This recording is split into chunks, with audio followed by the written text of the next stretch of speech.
El estado en que uno se encontraba en esos momentos era con una capucha puesta en la cabeza, esposado y con grilletes en las piernas. Pero usted tiene que saber que yo puedo hacer con usted lo que yo quiera, porque yo aquí soy el señor de la vida y de la muerte. El cadáver apareció al mes, el 14 de mayo, justo el día que le cumplí 15 años. Ese día hice la promesa que si mi beba vivía y yo vivía, iba a luchar todo el resto de mis días porque se hiciera justicia. Yo lo único que decía en esa vez, una sola palabra: increíble, increíble. Y lo sigo diciendo: increíble que esas cosas hayan sucedido en mi patria y no deben suceder más.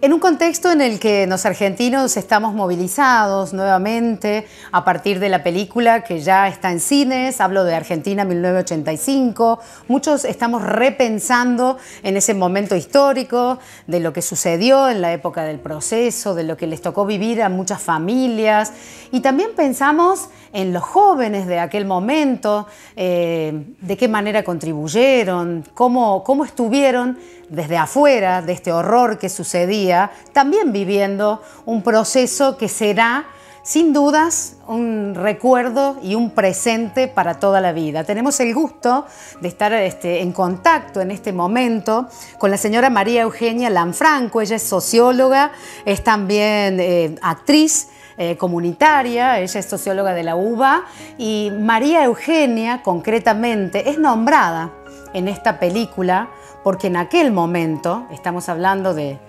aquella época de 1985 y antes, por supuesto, los 8 años del proceso, María Eugenia se desempeñó en la CONADEP, y es por ello que vamos a conversar ahora respecto a eso. Bienvenida, ¿cómo estás, María Eugenia? Un gusto enorme.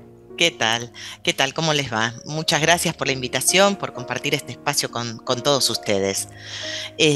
Sí, creo que coincido, Ivana, en esta mirada que vos tenés, en esta opinión de que la película 1985, Argentina 1985, a todos nos ha movilizado muchísimo y que trajo al presente algo que no es que estaba olvidado, porque la lucha por la defensa de los derechos humanos y las causas, los juicios de lesa humanidad siguen hoy en día, y todo lo que tiene que ver con memoria, verdad y justicia sigue siendo bandera, por suerte, en nuestro país.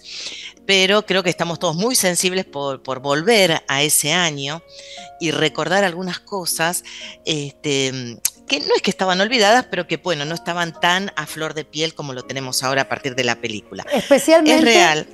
Y a mí particularmente, me conmovió mucho poder tomar conciencia del papel que tomaron los jóvenes en aquel momento de este juicio que se ve reflejado, por ejemplo, ¿no? Y también, bueno, pensándote a vos con 21 años, en aquel momento tomando esta decisión de integrarte a lo que era la CONADEP, que ahora le vamos a pedirte que nos expliques y nos cuentes cómo llegás allí. Sí, y volviendo un segundo a la película, una de las cosas que más me emocionó fue pensar en las generaciones que han tenido la dicha de nacer en democracia y que puedan vivir y conocer un poco más de aquellos años, tanto de la CONADEP como del juicio a las juntas, ¿no? Entonces, me parece que aparte es una manera muy didáctica, muy amena, que tiene la película, a pesar de momentos muy duros, ¿no es cierto?, que tiene, para contar aquella época.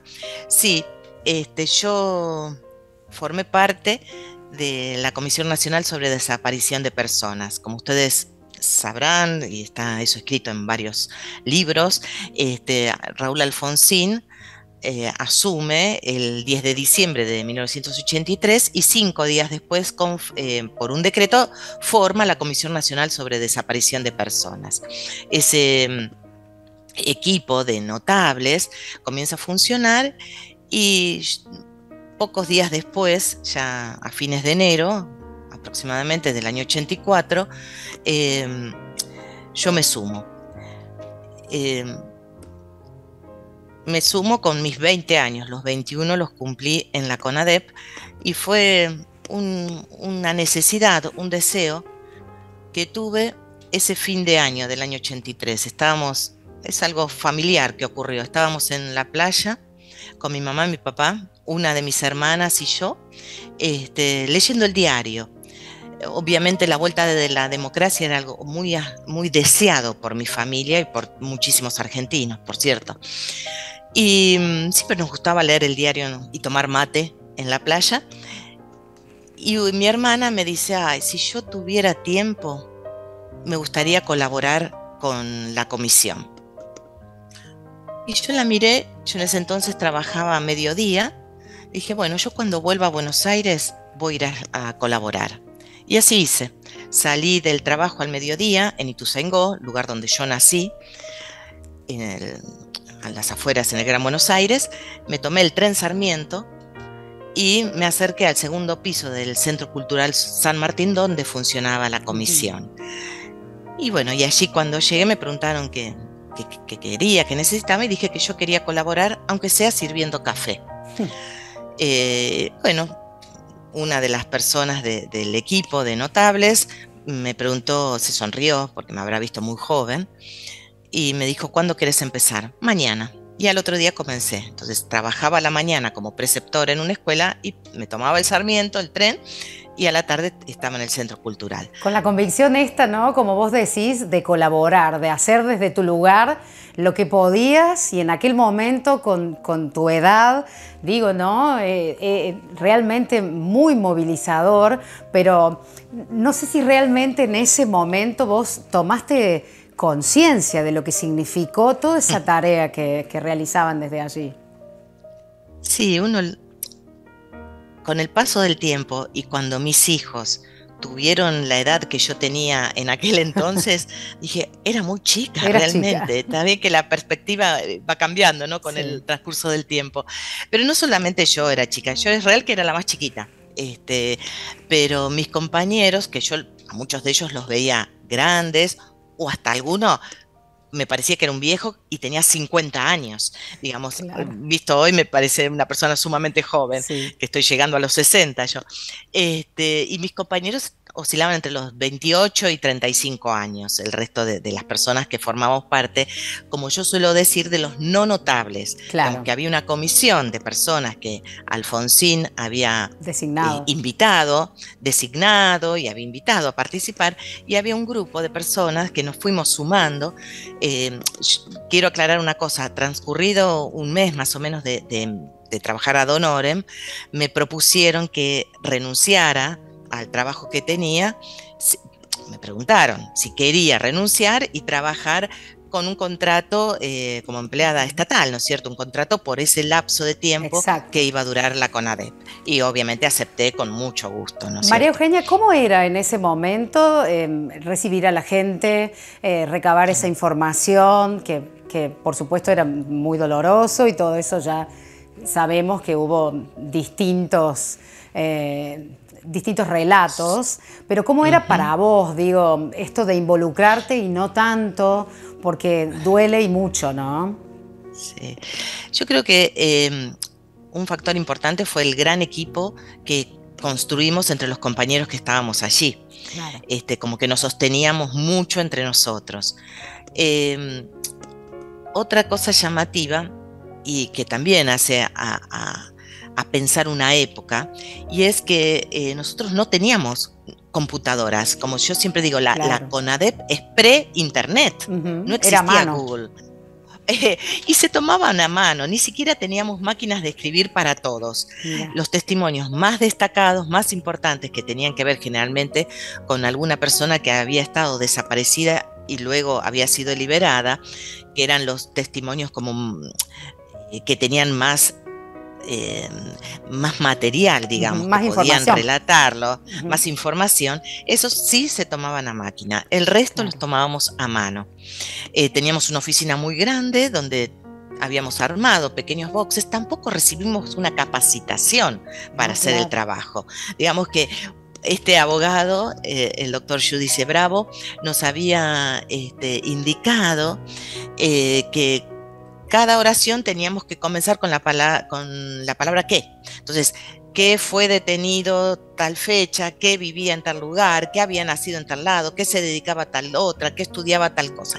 Era la única capacitación que les formal que habíamos dado. tenido. Nada, digamos que, bueno, y fuimos haciendo lo que pudimos, que fue bastante, por cierto. Y la gente depositaba, digo, esa confianza en vos, Sí, ¿no? Y te decía literalmente, por favor, sí, encuéntrenla. O sea, ¿no? Depositaba ahí su esperanza. Eso es desgarrador. Sí, mira, Ivana, hay dos situaciones bastante diferenciadas. Había familiares que se acercaban a la CONADEP acompañados de gran cantidad de denuncias que habían hecho durante los años del proceso cívico-militar. Entonces tenían habeas corpus, denuncias ante organismos internacionales de derechos humanos. Entonces venían con sus carpetas fotocopiadas y las traían para que formaran parte del archivo de la CONADEP. Claro. Para mí lo más impactante fue cuando viajé a Tucumán. La comisión, llegado a determinado momento, comenzó a viajar a las provincias del interior a recabar los testimonios en distintas ciudades del interior. Y a mí me tocó viajar a Tucumán.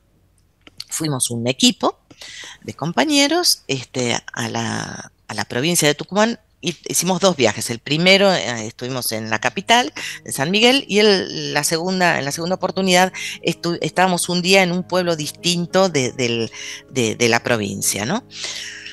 Y en esa oportunidad a mí lo que me resultó muy impactante es que había muchos familiares de desaparecidos que hacían la denuncia por primera vez, claro, que nunca habían antes se habían acercado a hacer la denuncia por la desaparición de un hijo, de un hermano, claro, porque no de era una fácil, pareja. ¿no? No era fácil, no había concretamente un lugar a donde recurrir, había duda de todo y de todos y todas. Y aparte, sobre todo, la verdad que fue tremendo. En zonas de nuestro país donde la convivencia cívico-militar, donde los empresarios tenían una convivencia muy cercana con la milicia. Claro. Entonces había ahí una convivencia que ponía muy en riesgo al familiar si iba a hacer la denuncia. Eso, no por algo existen tantas denuncias o casos, digamos, que han llegado a la justicia de comisiones enteras de distintas empresas, ¿no es cierto?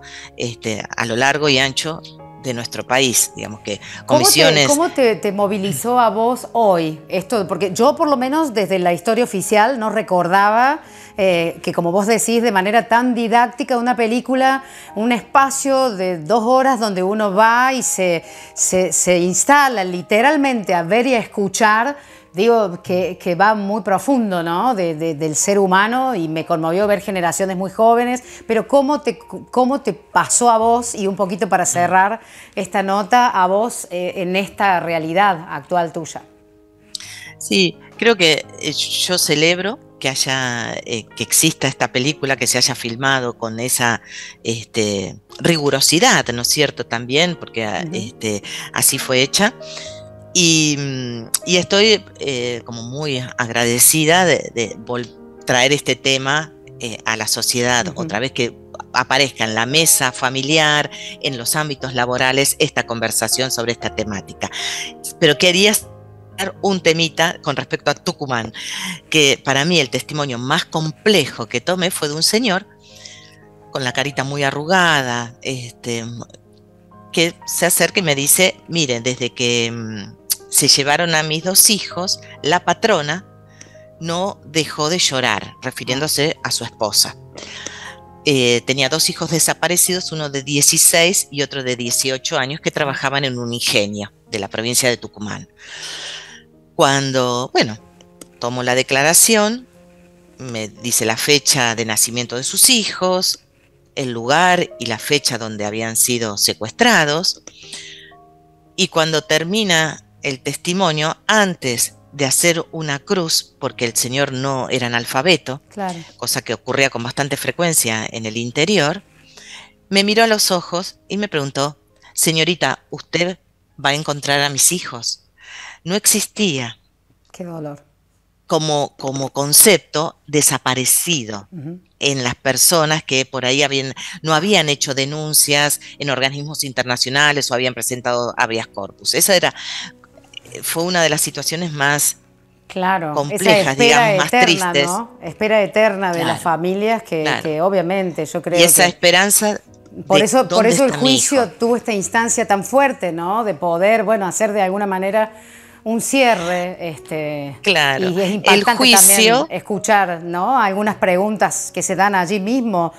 Yo voy a saber si mi hija o mi hijo está muerto o está vivo. Está ¿no? vivo. Esa incógnita que nos queda a los argentinos, a muchos y a muchas, y quedará de por vida. La verdad es que seguiríamos hablando muchísimo. Queríamos conocerte, teníamos mucha inquietud por conocerte, por escuchar en testimonio propio eso que habías vivido con tan corta edad. Creo que un poco la película se encargó de esto, de darle a los jóvenes ese papel que hoy también merecen en la sociedad, ¿no? Y que a veces no se les es dado. Así es que, bueno, desde acá todo nuestro cariño, agradecimiento, también por toda tu tarea. Muchas gracias. No, por favor, pero no es a mí, sino es a todos esos 100 compañeros no notables que hicimos posible recabar toda esta información que favoreció también a que el juicio de la Fiscalía a cargo del doctor Estracera avanzara lo más rápido posible. Así que esto es una... Y las verdaderas víctimas son los que ya no están o los que han sufrido estos atropellos. Nunca más. Como dijeron Memoria, verdad, justicia, momento nunca más. Exactamente. Muchísimas gracias, María Eugenia Lanfranco, por tu testimonio, por tu visita aquí a la tarde de Todo para Vos. Y hasta muy pronto. Muchísimas gracias a ustedes. Gracias. Seguimos en contacto.